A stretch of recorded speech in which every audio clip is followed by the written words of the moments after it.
Selamat pagi kepada semua pendengar dan penonton bicara Prakasa HEPA pada hari ini. Pada hari ini kita akan mencerahkan lagi 9 Prakasa HEPA yang telah diumumkan kepada seluruh warga UMT dan khususnya yang dimandatkan kepada warga HEPA sendiri. So bersama saya pada hari ini adalah Pusat Keusahawanan dan Kerjaya atau CEC UMT selaku pusat tanggungjawab yang dipertanggungjawabkan memperkasa agenda kebolehpasaran graduan serta kerjaya, selain merancangkan lagi agenda keusahawanan dalam kalangan mahasiswa, dan kita akan menghuraikan prakasa keempat daripada Prakasa HEPA, iaitu meligat ekosistem keusahawanan. Izinkan saya perkenalkan ahli-ahli panel pada pagi ini. Bersama saya pertama Profesor Madya Dr. Azizul Yadi Yaakob. Doktor, selamat pagi.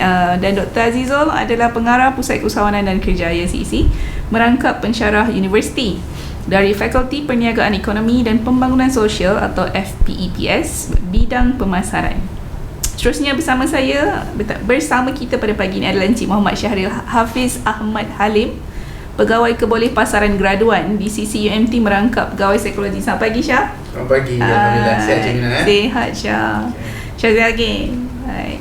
Yang seterusnya adalah Encik Najib Sobri Mustafa, usahawan siswa UMT yang juga merupakan pelajar program Sarjana Muda Teknologi Maritim dari Fakulti Teknologi Kejuruteraan Kelautan dan Informatik FTKKI UMT. Selamat pagi, Najib. Selamat pagi, Puan. Exam dah habis ke belum? Oh, belum lagi, ada 2 paper lagi. Sikit lagi. Sikit lagi. Alright. Dan saya Nur Aminah, moderator pada pagi ini, selaku Pegawai Keusahawanan dari CEC UMT. So kita teruskan kepada proses untuk mencerahkan Prakasa HEPA ni. So prakasa keempat adalah memfokuskan kepada meligat ekosistem keusahawanan UMT. Di CEC kita sedia tidak semua mengetahui apakah inisiatif-inisiatif yang dilaksanakan oleh CEC untuk meligatkan lagi ekosistem keusahawanan di UMT. It's a two works, ianya adalah juggle between keusahawanan dan kerjaya.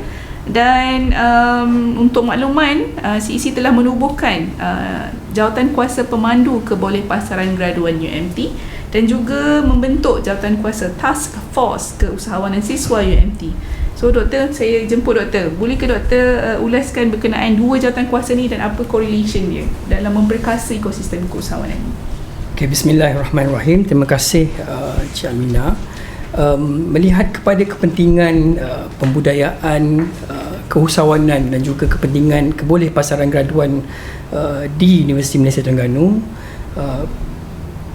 CEC ataupun Pusat Keusahawanan dan Kerjaya telah memperkenalkan 2 jawatan kuasa yang penting, bertitik tolak daripada pencapaian UMT di masa lepas, pada tahun lepas, iaitu yang pertamanya adalah penubuhan jawatan kuasa pemandu kebolehpasaran graduan yang akan dipengerusikan sendiri oleh Yang Berbahagia Datuk Nat Chancellor, dan yang keduanya adalah penubuhan task force ataupun pasukan bertindak keusahawanan yang melibatkan pusat keusahawanan dan Pusat Pemindahan Ilmu Jaringan Industri dan Masyarakat PJIM, iCreate dan semua fakulti-fakulti di Universiti Malaysia Terengganu.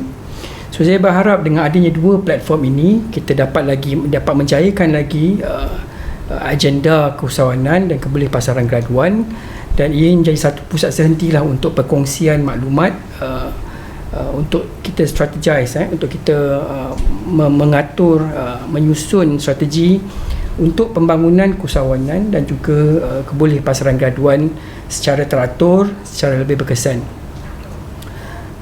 So doktor, kita pergi satu persatu. JK, jawatan kuasa pemandu kebolehpasaran graduan UMT ni, how significant jawatan kuasa ni doktor untuk membantu di UMT, dan where are we UMT dengan 19 universiti awam yang lain, doktor? Okey, pertamanya saya ingin merakamkan ucapan tahniah lah kepada warga UMT di atas pencapaian kadar kebolehpasaran graduan yang tertinggi sepanjang 16 tahun pemantauan kebolehpasaran graduan semenjak tahun 2006 lagi, kadar kebolepasaran graduan pada tahun 2022 adalah pada 88%, iaitu kenaikan sebanyak 6.2%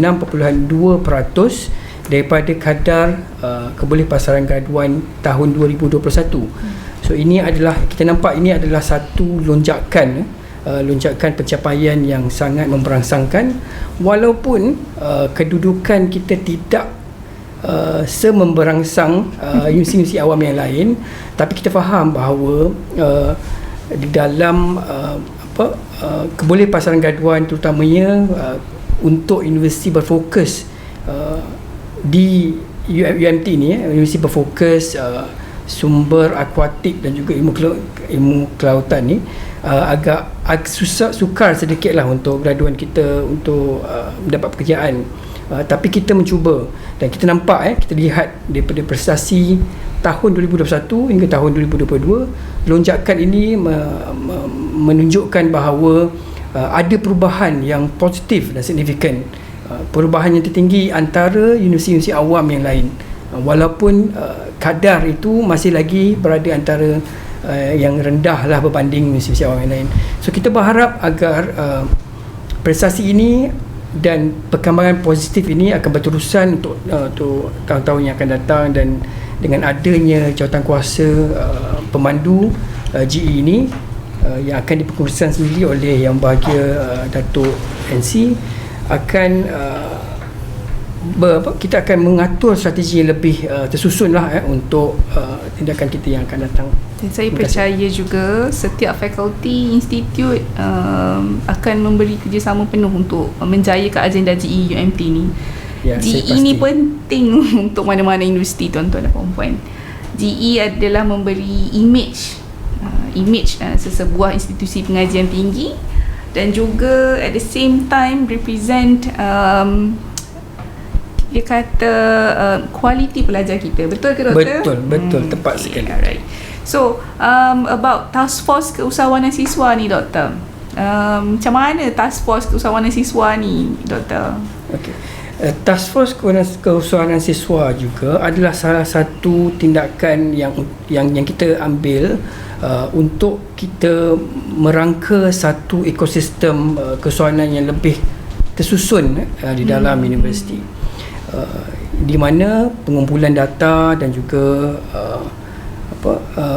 strategi untuk kita merangka bukan sahaja pembudayaan keusahawanan di kalangan mahasiswa, tetapi aktiviti keusahawanan itu akan dijalankan dengan lebih teratur dan lebih tersusun.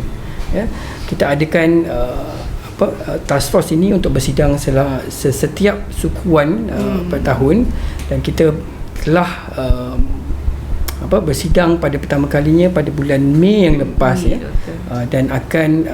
dan kita harapkan kerjasama juga dari setiap entiti yang terlibat untuk kita mengumpul semua data yang penting berkenaan keusahawanan, supaya kita dapat sekali lagi rangka strategi untuk merancangkan lagi lah aktiviti-aktiviti keusahawanan di kalangan pelajar. Itulah, Najih ni pun salah seorang lah antara hasil, kita kata, daripada merancang aktiviti keusahawanan kita, ya tak?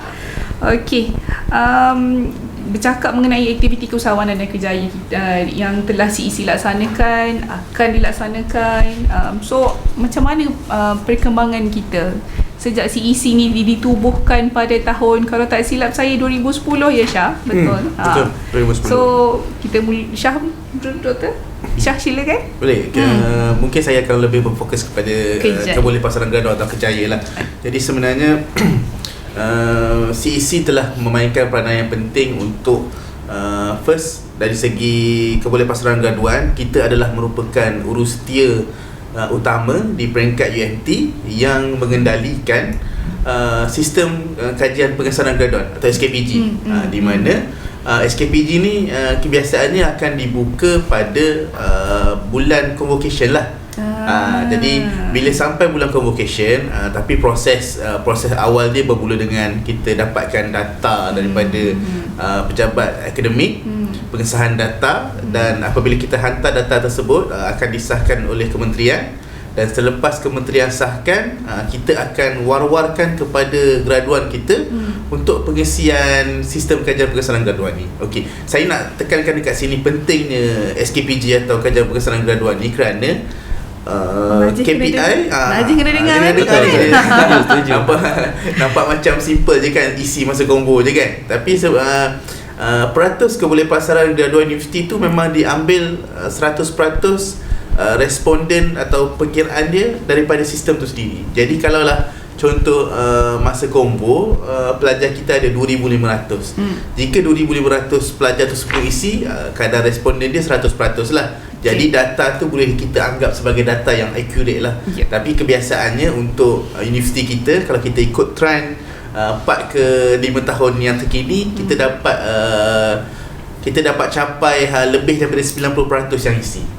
Masih ada lagi 10% tu ada dalam 100 orang tu mungkin atas sebab dia tak hadir ke convocation, jadi dia dianggap dia berkecuali lah. Tapi sebenarnya bukan wajib untuk pelajar yang hadir convocation je. Sebenarnya kita open kepada pelajar tu untuk, walaupun dia tak hadir, contohlah dia dah dapat peluang pekerjaan ke apa, bila dia dapat peluang pekerjaan tu, lagi dia patut isi, sebab dia lah yang akan meningkatkan kadar kebolepasaran graduan kita sebenarnya. Peratus kita tu. Peratus kita tu. Jadi saya harap melalui platform ini, para pendengar yang akan dengar slot kita hari ini, di samping kita berbincang berkenai keusahawanan berkaitan dengan program-program kerjaya, saya nak tekankan juga berkaitan dengan pengisian sistem kajian pengesahan graduan ni lah. Ini salah satu sebab memandangkan CEC adalah urustia yang dipertanggungjawabkan oleh kementerian. Sebab bila sampai je email daripada urustia SKPG ni, biasanya pada bulan Februari atau Mac lah, biasa akan sampai kepada pengarah, kepada Dr. Azizul dan juga kepada saya. Kita akan letakkanlah nama penyelaras apa semua sekali. Penyelaras utama Dr. Azizul lah.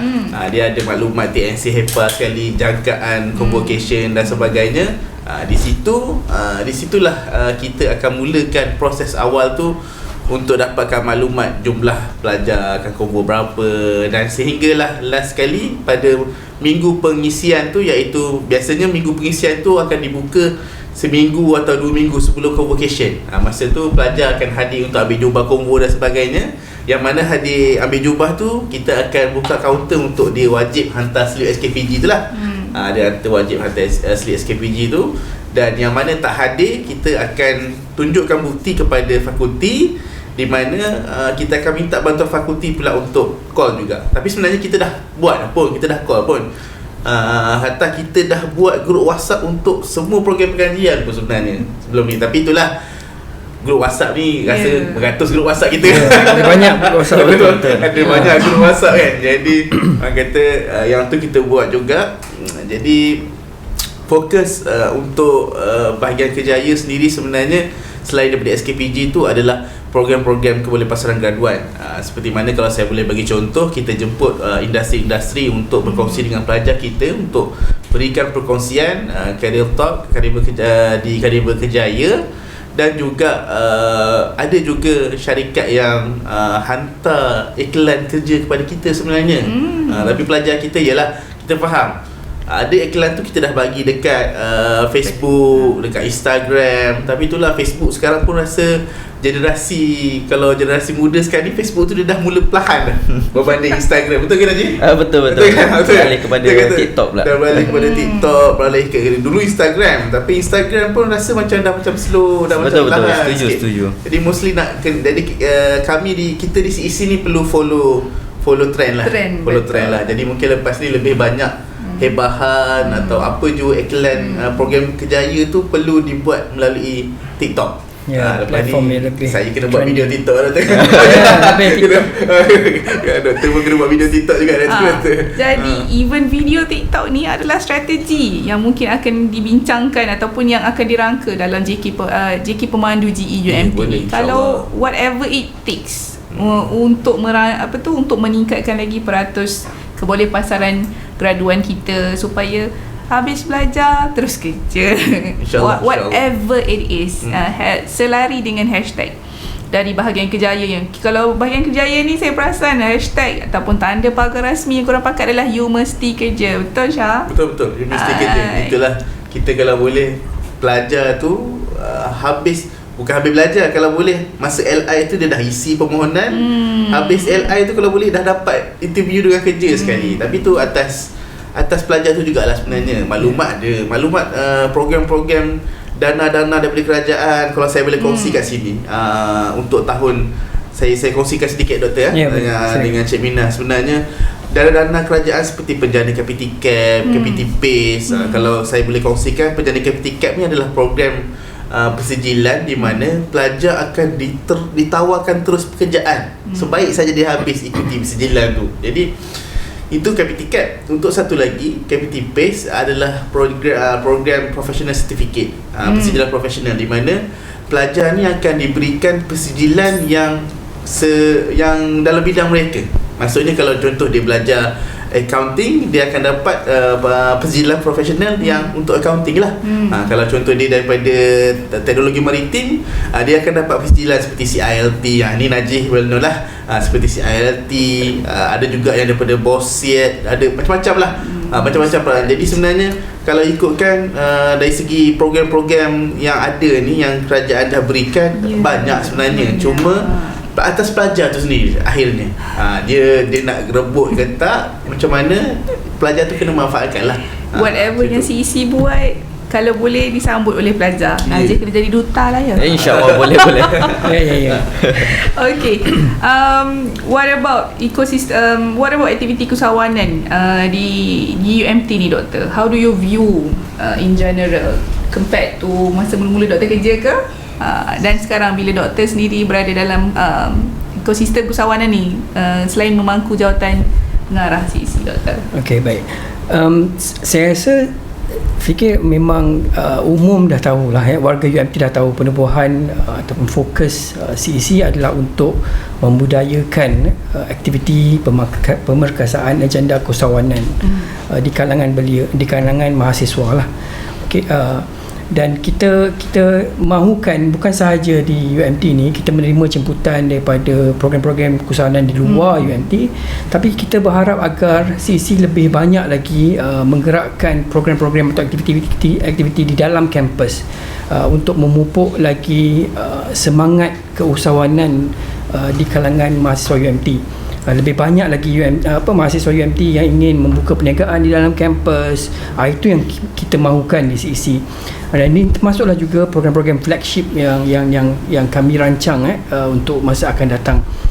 Okey, dan di unit keusahawanan kita juga ada hashtag seperti di unit kerjaya you mesti kerja. Di keusahawanan kita ada satu hashtag, iaitu hashtag UMT Job Creator. Okey, maksudnya kita nak supaya pelajar bukan sahaja bergantung harap kepada majikan di luar sana untuk bekerja, tetapi kita nak pelajar-pelajar sendiri untuk menjadi menjadi majikan untuk create jobs kepada orang lain. Okay. So kita dengan itu kita ada banyak aktiviti-aktiviti yang kita nak bangunkan untuk menjayakan ekosistem dan juga agenda keusahawanan ini. Antara program yang kita jayakan adalah pertandingan inovasi, jemputan luar lah inovasi, pitching, simposium, bootcamp, dan macam-macam lagi lah. Dan kita juga ada merancang untuk mengadakan program flagship yang kita akan akan war-warkan sebentar lagi. Dan salah seorang contoh usahawan yang kita ada di sini adalah saudara Najih sendiri, antara usahawan siswa yang merupakan antara peserta berjaya mendapat pendanaan berjumlah RM10,000. Itu bukan sikit ada banyak. So dana-dana seperti ini, dan kita identify usahawan-usahawan siswa untuk kita rebut dana dan kita berikan kepada mereka untuk mereka teruskan berniaga dan ini adalah penting lah So CEC bahagian keusahawanan mereka ni indirectly they would like to instill this entrepreneur mentality Doktor. Betul. So Najib Ya, saya. Do you have this entrepreneur mentality Najib at the time being? Tapi sebelum tu Najib, macam Dr. Azizul mention sebentar tadi, tahniah sebelum apa-apa pun. You dapat secure 10,000 dana daripada KUSKOP menerusi program usahawan perantis Space 1.0. So, introduce yourself Najib. Lepas tu cerita sikit apa pengalaman, apa yang Najib buat. Lepas tu macam mana you boleh nak to be involved dengan usahawan perantis sebagai usahawan perantis Space 1.0 ni Najib. Bila cita-cita. Okay. Bismillahirrahmanirrahim. Assalamualaikum warahmatullahi wabarakatuh. Buat panel dan juga terima kasih moderator kerana menjemput untuk saya berkongsi pada hari ini. So direct to the point, bagaimana bermula itu. Betul Wan? Okey, bagaimana bermula saya rasa adalah ada dua faktor utama lah. Yang pertama faktor pemula dan yang keduanya adalah faktor pemangkin lah. Saya kira bagaimana bermula tu saya kira dia adalah saya ibaratkan ataupun saya katakan sebagai pengejaran informal daripada mak ayah saya lah. Dalam kata gitulah. Terutama iaitu arwah ayah saya lah. Okay, Al-Fatihah buat beliau, arwah ayah saya, di mana dia juga seorang cikgu MRSM dan juga menjalankan perniagaan. So sepanjang saya hidup dengan dia, so maksudnya saya nampak tugas utamanya adalah cikgu, tapi sampingannya adalah menjadi seorang usahawan, peniaga. Jadi saya ibaratkan seperti saya jugalah, saya seorang pelajar sepenuh masa. Jadi untuk buat sampingan itu saya kira kalau ayah saya boleh buat, InsyaAllah betul, why not saya buat juga. Sebab saya daripada kecil dulu ayah saya kerja, saya jaga kedai. Ramadan buka kedai, dia buka kedai sikit, tak banyak pun ada. Jual air soya ke masa Ramadan. Masa kecil buat ais blended macam tu lah. Saya kongsi pengalaman lah kan, buat ais blended semuanya. Lepas tu masa berpindah randah kan, MRSM kadang-kadang ada naik pangkat dan sebagainya. Atas faktor itu berpindah ke negeri-negeri yang berbeza. Jadi suasana itu berbeza, perjalanan bisnes juga berbeza. Macam dulu kat rumah kampung sendiri, buka kedai sebelah dekat dengan rumah. Lepas tu berpindah ke Johor dan Selangor sebagainya, jual kerepek, ambil stok kerepek, kita bungkus, kita supply dekat koperasi MRSM. Entrepreneurial mentality. Memang betul ni. Dan yang antara yang terbesar juga adalah Shakely lah. Ayah saya, arwah saya buat Shakely, dan dapat kereta tentu. Maksudnya dapat kereta daripada Shakely. Maksudnya satu pencapaian yang memberangsangkan lah. Itulah poin Permulanya bagaimana saya rasa. Tapi poin permula ni bukanlah sebab saya bermula, tapi saya rasa macam saya ibaratkan macam sebab dia dah terbiasa. Lepas tu bila kita start tu 6 bulan lepas kita start tu baru kita perasan yang sebenarnya seronok je. Seronok, dan itulah faktor macam mana kita macam dah terbiasa, macam tak rasa takut sangat. Tak ada terlalu overthinking, adakah bisnes ni boleh jalan ke, macam mana ke, tak nak kita buat je. Itu faktor pemula lah daripada arwah ayah saya. Dan yang kedua adalah faktor pemangkinnya adalah daripada diri dan saya rasa universiti sendiri. Sebab saya selepas daripada SPM, saya menjangkakan saya memang minat bahagian video dan fotografi lah. Jadi saya ada bantu sekolah lah masa lepas SPM tu. Sebagainya buat video sikit, saya rasa macam, tapi still guna phone lagi tentu lah, mobile fotografi, videografi lah, bantu sekolah dan sebagainya. Tapi untuk pemangkin yang saya rasa memberi satu impak yang betul besar dalam hidup saya adalah sewaktu 2021 selepas COVID. Ketika itu saya jadi JPKK dan pihak PSR, Pusat Sukan Rekreasi UMT, menjemput saya lah untuk menjadi fotografer bagi seminar sukan peringkat kebangsaan bawah Kementerian Belia Sukan pada ketika itu, dan juga Monsoon Beach Challenge untuk bantu pihak media PSR waktu tu. Dan selepas tu itulah kali pertama saya pegang kamera. Saya tak cerita lagi apa bisnes saya buat kan, tapi tak apa. Itu adalah kali pertama saya pegang kamera, dan saya rasa macam saya boleh dan saya perlu untuk mengubah diri saya lah. Sebab ada satu kata-kata yang saya pegang adalah yang berbunyi setiap detik adalah pilihan. Setiap pilihan itu adalah pilihan saya. Setiap detik adalah pilihan, setiap pilihan itulah pilihan saya. So maksudnya you chose to be. Yes, betul. Maksudnya saya pilih untuk benda tu dan saya kena teruskan lah. Selepas daripada itu banyaklah macam saya dapat modal daripada apa tu, saya berjalankan selain saya teruskanlah kepada apa yang saya buat sebenarnya. Bisnes yang saya jalankan ataupun perniagaan yang saya jalankan ada beberapa lah. Yang pertama yang berfokus ataupun yang paling saya utamakan adalah servis fotografi dan juga videografi lah, di bawah saya punya company sendiri iaitu J Production lah. Di samping itu, sebelum saya mendapat modal dan sebagainya tu, saya juga buat t-shirt sublimation, jual baju pun ada juga, make order dan sebagainya. Kita hire designer, saya bukan designer, saya hire designer, saya bayar dia. Lepas tu dapat design saya hantar ke kilang. Macam tu lah. Maksudnya adalah macam tu. Selain tu saya buat servis bekam juga, bekam dan urut. Accredited tak? Alhamdulillah. Dapat license lah ni. Alhamdulillah. Soal medical kan? Betul setuju. Dan seterusnya adalah MC formal dan juga informal lah, untuk majlis kahwin dan juga majlis-majlis yang lainnya. Untuk MC ni juga saya adalah UMT juga, yang memacu saya punya bakat, yang mengembangkan saya punya bakat pada ketika itu Raya Puasa 2021 macam tu lah. 2022 maafkan saya. Raya Puasa ada majlis raya di Kolej Kediaman. Saya ketika itu diamanahkan untuk menjadi MC, MC informal macam tu, gaya nak memeriahkan suasana majlis. Saya diamanahkan lah untuk tu. Dan ketika itu bos daripada luar, company luar, pada ketika itu dia jadi PA system. Dia apa orang kata rezeki lah, bos kepada PA system itu sendiri ada dekat situ. So dia nampak saya macam berkebolehan, so dia absorb saya terus jadi kerja company part time yang saya rasa macam full time. Ibadat itu setiap minggu, insya-Allah alhamdulillah akan ada jemputan perkahwinan. Itulah. So dengan all these skills that you have, this hard skill and soft skill juga, so apa yang buat Najih nak join program SPACE tu, program usahawan perantis SPACE 1.0 ni?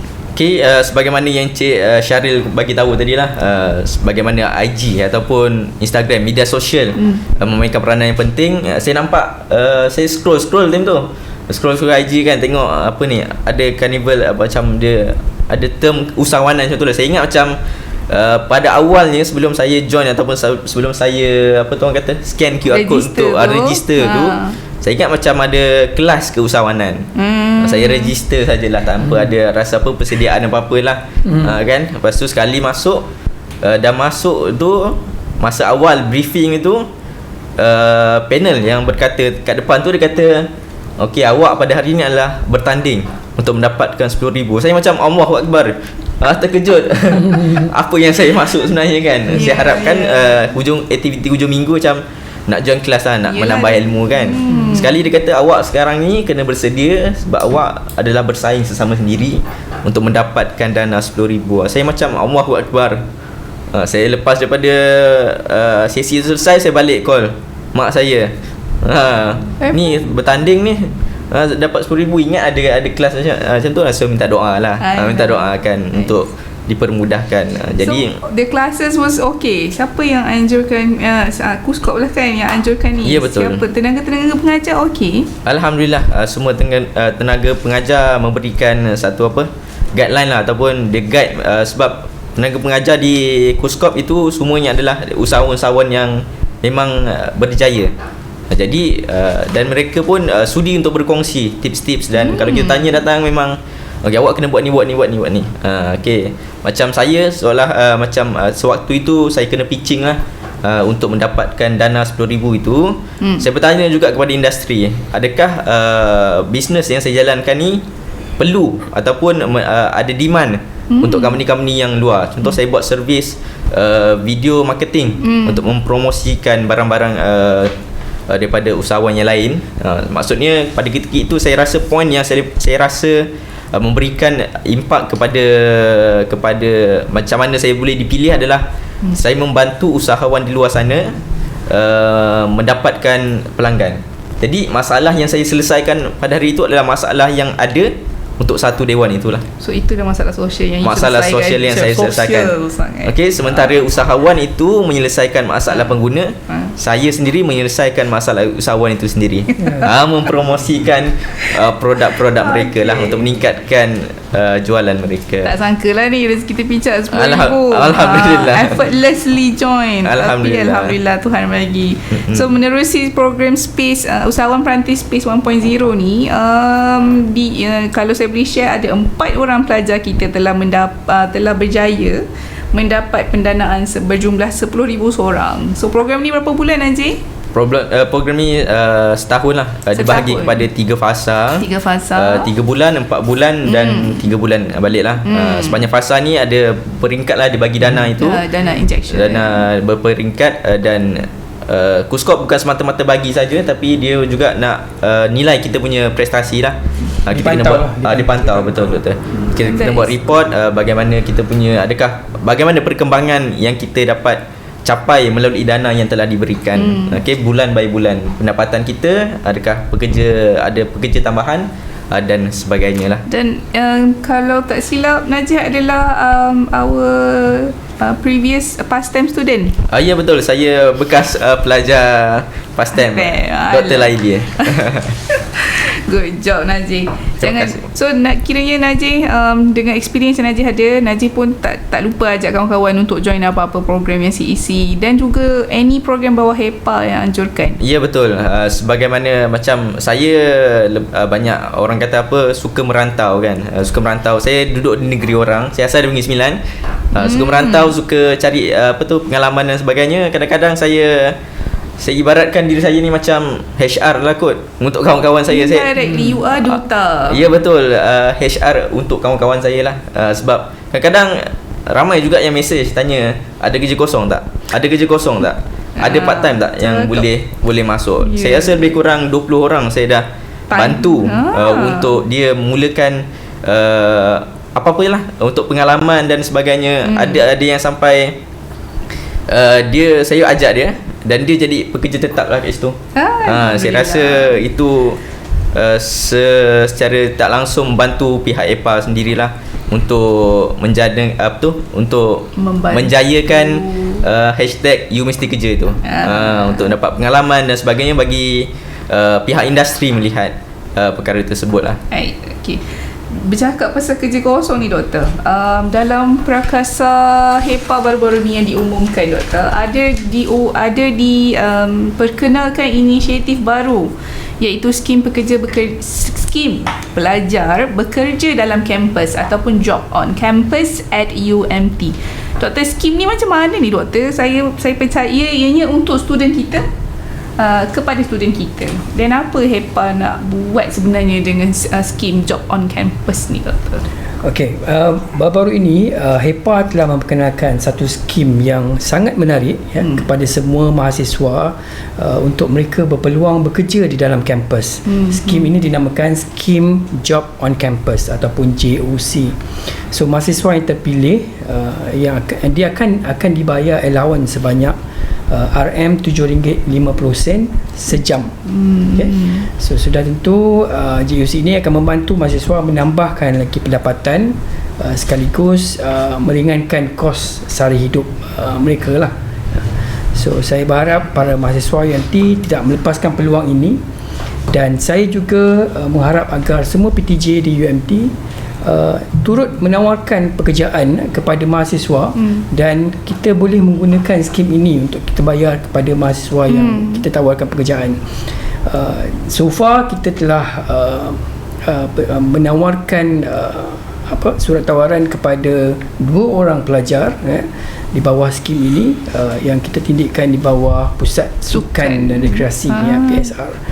So skim pelajar bekerja dalam kampus ni adalah inisiatif HEPA yang menerusi CEC dan boleh dimohon oleh semua pelajar kita. This is very good. Sangat bagus. So kalau students kita, pelajar kita nak nak register untuk dapat tawaran pekerjaan ni, macam mana doktor? Permohonan boleh dibuat dengan mengisi borang boleh diakses di laman sesawang sesawang rasmi HEPA dan majukan permohonan tersebut kepada pejabat HEPA. Social media ada tak? Make sure ada dekat social media ada, kan? diwar-warkan InsyaAllah di social ada. media. Saya percaya ada. So harapnya para pelajar kita alert berkenaan JOC ni, dia adalah all year round. Ya, dan kita juga alu-alukan PTJ yang ingin menawarkan pekerjaan kepada pelajar untuk tampil ke hadapan dan berjumpa dengan HEPA lah untuk nasihat seterusnya. Kita teruskan dengan antara selain daripada JOC, inisiatif JOC ni, dari Prakasa HEPA ni ada juga perkenalkan inisiatif Aquapreneur. So kalau straight away kita mendengar perkataan aquapreneur, ianya adalah kombinasi antara aquakultur dan juga entrepreneur. So doktor, aquapreneur ni kita pernah dengar kan doktor? Tapi apa yang CEC nak buat dengan aquapreneur kali ini ni doktor? Kita berterima kasihlah kepada TNC HEPA, Profesor Madya Dr. Izani Muhammad Zain, kerana ingin memperkenalkan aquapreneur ni semula, sebagai salah satu inisiatif Prakasa yang melonjakkan lagi niche ataupun bidang tujahan universiti, iaitu ilmu kelautan dan juga sumber akuatik. So saya minta kepada CEC lah untuk menggerakkan usaha ini, dan kita mahu lihat lebih ramai lagi usahawan siswa di dalam sektor perikanan khususnya untuk menyumbang kepada, especially kepada keterjaminan makanan. So inisiatif khas ini kami namakan sebagai Aquapreneur, yang akan menyasarkan penyertaan usahawan siswa dan juga usahawan graduan UMT yang mencubur dalam bidang akuatik lah, sumber akuatik ataupun apa-apa sahaja industri hiliran yang dasarnya asasnya adalah aquakultur.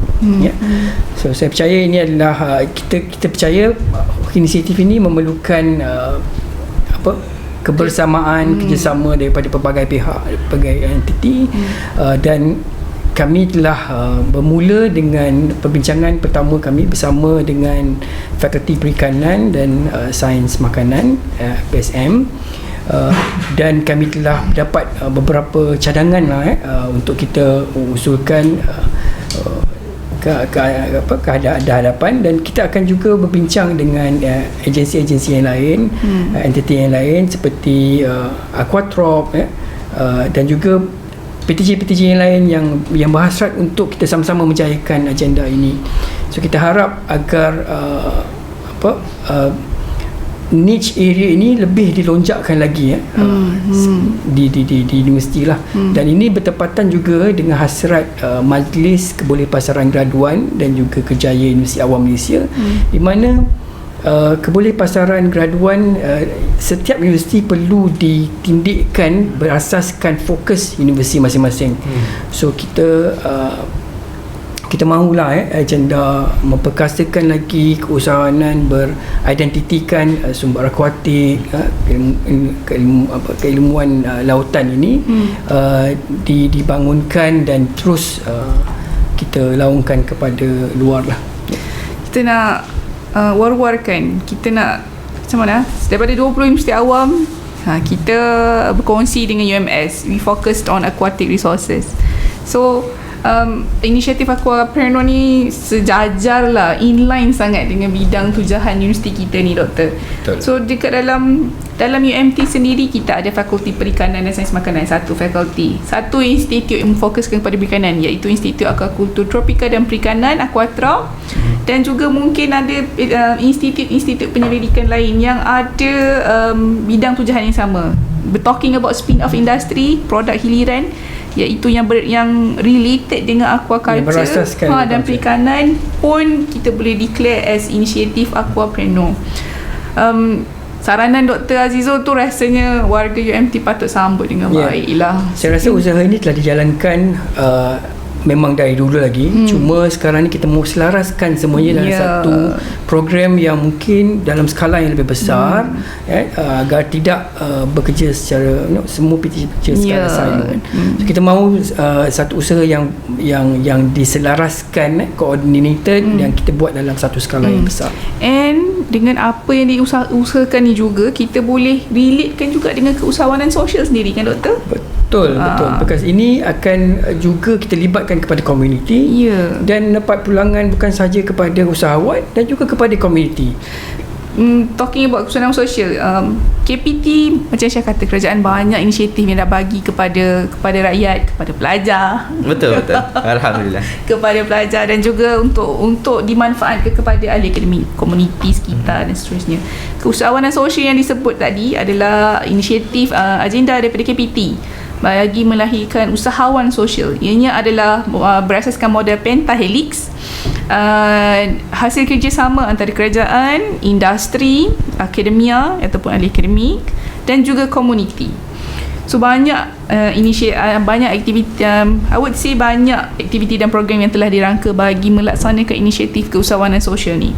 So apa yang UMT usahakan, iaitu aquapreneur. Kita boleh inlinekan dengan keusahawanan sosial ni juga kan doktor? Doktor ada ke beberapa contoh keusahawanan sosial yang telah dilaksanakan dalam UMT sekarang ni yang doktor ada beberapa yang kita nampak lah sebelum ni. Memang ini pun adalah salah satu agenda dari Majlis Keusahawanan Universiti Awam Malaysia, makmum, yang mana kita mahu juga, dan juga ini adalah hasrat Wakil Menteri di amanat tahun baru pada tahun ini, untuk kita menaikkan lagi keusahawanan sosial di dalam universiti dan juga di komuniti sekitar, yang mana kita mahukan dia punya spill over effect itu kepada komuniti. Kita ada sebelum ini, memang kita ada program-program yang mana kita melibatkan komuniti dan dapat pulangannya juga kepada komuniti. Seperti saya rasa di fakulti saya sendiri, Fakulti Perniagaan, Ekonomi dan Pembangunan Sosial, ada melakukan program-program, tapi dalam base-nya adalah program sulam.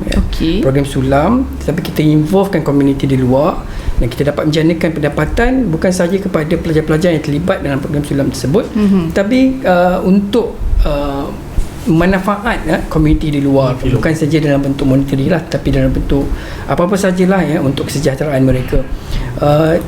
Dan juga saya dapat tahu untuk projek Eco Campus kita, contohnya kita ada projek-projek seperti kita nak recycle all the plastics, yang tu kita ada projek di mana kita ada Sustainable Ocean Alliance, SOA, My Ocean Hope, yang ada menjalankan program yang mana kita dapat mengumpulkan recyclable plastics untuk kita jadikan pot, dan kita jadikan keychain yang boleh kita jual, kita dapat daripada komuniti dan kita beri pulangan semula kepada komuniti. So ada beberapa lagi lah usaha-usaha yang dijalankan oleh penyelidik UMT yang bertepatan dan bersesuaian dengan keusahawanan sosial ini. Dia macam one man's trash is another man's treasure gitu. Betul, kan doktor? Orang lain nak buang, kita nak. Tapi kita tahu ada value di sebalik itu. Ada value, dan value ni kita boleh beri semula kepada komuniti. Yes, begitu. So doktor Syah, Najib, banyak dah yang kita kata banyak, tapi sebenarnya boleh banyak lagi. Betul. So by having all these projects, inisiatif ni, mesti ada macam mana nak kata satu PTG tu mesti kena ada satu flagship program. Flagship program ni akan gather all these initiatives, project, dan ianya adalah macam program tahunan yang kita kena buat. Dekat CC ada kan doktor? Kita ada satu. Ada. So apa program flagship kita di CEC doktor? So every year kita akan buat. Okey, di CEC kita akan ada, kita memang ada satu program flagship yang kita jadikan sejak 2016, iaitu Carnival Kerjaya dan Keusahawanan, yang kita telah rebrand kepada Career Entrepreneurship and Skills Festival CEF pada tahun 2020 2018. 2018 betul. Betul. 2018 betul. So ini adalah satu program tahunan yang kita adakan pada skala yang besar yang melibatkan badan di luar seperti Perkeso, dan pada hari ini insya-Allah kita akan bersama dengan Talent Bank untuk menjayakan program ini yang dijadualkan akan berlangsung pada bulan November, insya-Allah. Minggu pertama November, insya-Allah. Pernah join tak Najib Chef ni? Pernah dengar je. Join lah tu. Wajib. Tahun ni wajib. Ni Before this, kalau saya boleh tambah Cik Mina, Sila. kalau saya boleh tambah berkaitan dengan chef ni, sebelum ni mungkin kita dah buat secara virtual atau secara maya selama 2 tahun sebab disebabkan oleh PKP dan COVID. Walaupun COVID hari itu kita masih lagi langsungkan secara virtual, di mana kita jemput juga syarikat-syarikat ni untuk masuk secara maya lah. Maksudnya pelajar kita boleh mohon pekerjaan tu melalui sistem yang kita buat.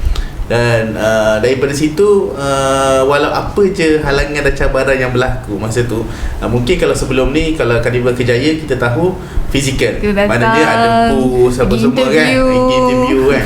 Tapi hari tu 2021 dan 2020 dan 2021 kita jalankan secara virtual. Tahun lepas dia dah mula back to normal balik. 2022 dah mula kembali ke normal balik. Transisi tu cuma kita buat dalam skala yang agak kecil lah. Sebab masa tu kita masih ada terikat dengan beberapa peraturan dan sebagainya kan. Betul. Untuk staff ni sebenarnya, kalau saya boleh kongsikan kepada pelajar-pelajar kita, ini adalah satu usaha penting CEC nak bantu pelajar-pelajar kita dapat maklumat untuk maklumat tentang industri, maklumat peluang pekerjaan, dan juga kalau ada pelajar-pelajar kita yang nak dapatkan peluang untuk mohon pinjaman dengan Mara, Tekun, semua agensi-agensi yang melibatkan kesawanan ni kita bawa bersama ke dalam dewan semasa hari Carnival Kejaya tersebut. Jadi patutnya pelajar kita yang mana yang memang sebelum ni kata nak bisnes, nak berniaga tu, datang je. Sebab kita ada all under one roof lah, all under one roof lah. Ada shopping mall lah. Dalam masa yang sama ada talk kesawanan, ada talk kejaya. Saya rasa ada perniagaan pelajar pun ada juga, Syah. Betul. Pelajar pun dapat peluang untuk berniaga, dan ada juga pertandingan perniagaan pelajar masa ni lah, masa Carnival Kejaya ni. Jadi kalau ikutkan pada saya ambil peluang pada bulan 11 ni kita akan ada SAF 2023. Kita promosi awal data kan. Kita promosi awal.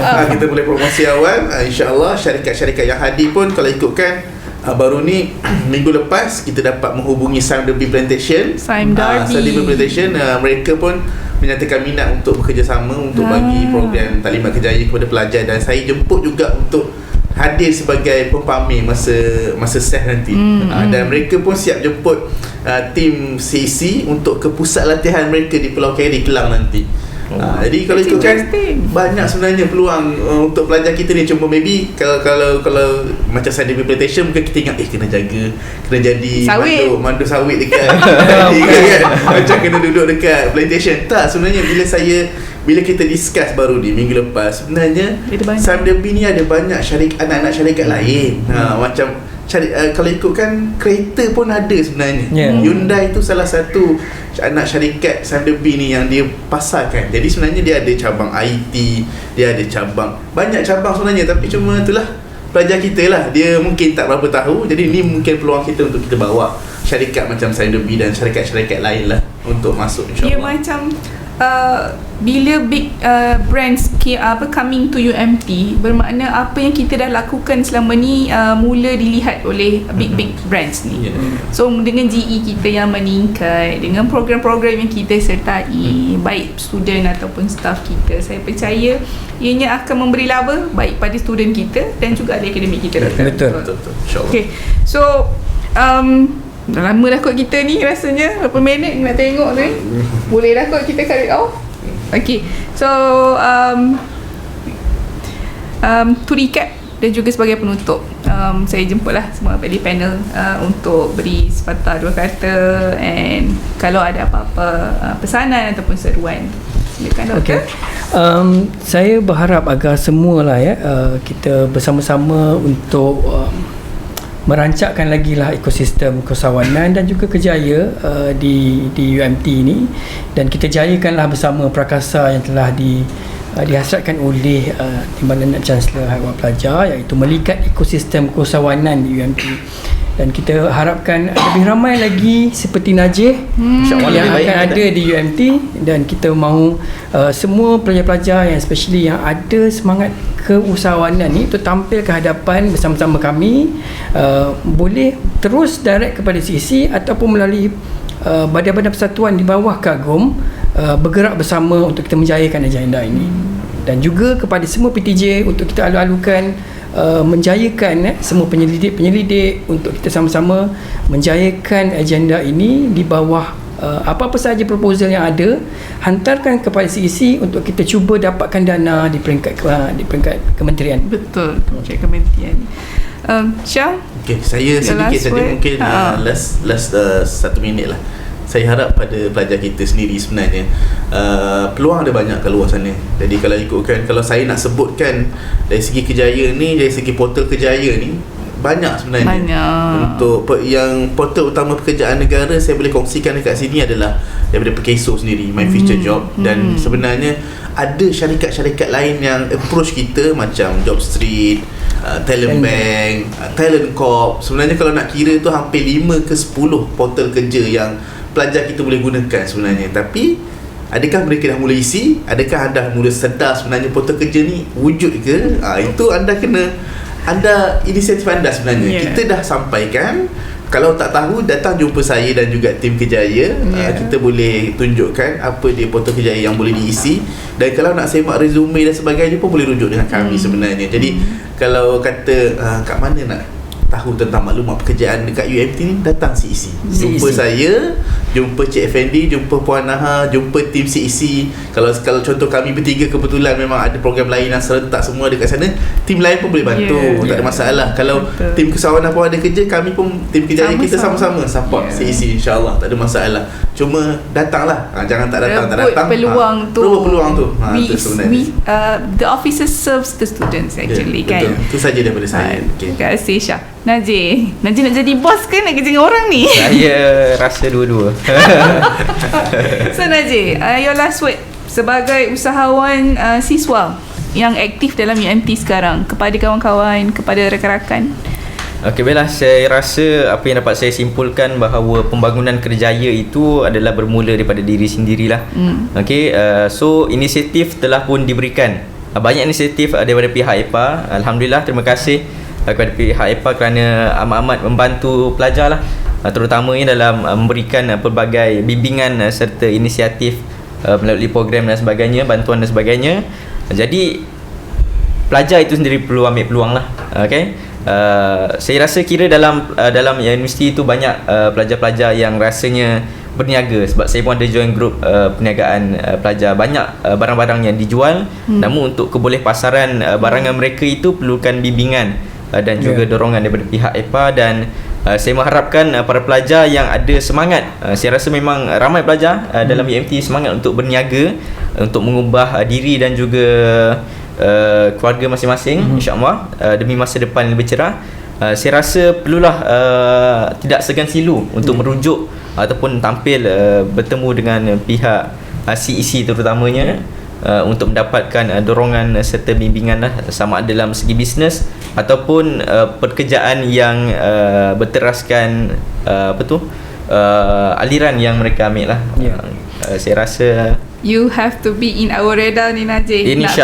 Nak kongsi pengalaman Najih, your skills, apa yang you buat dengan kawan-kawan yang lain, insya-Allah. Pihak EPA ada bantu saya. Saya rasa itulah, saya pun perlu what you get you give back, right? Ya, betul, insya-Allah. Terima kasih. I think itu saja untuk pagi ni untuk siaran kita bagi bicara Prakasa EPA. Memfokuskan kepada Prakasa 4, melihat ekosistem keusahawanan. Justru bagi pihak urusetia, bagi pihak sekretariat, kami ucapkan terima kasih atas kesudian mendengar siaran kita pada pagi ini. Wabillahi taufiq wa hidayah. Assalamualaikum warahmatullahi wabarakatuh.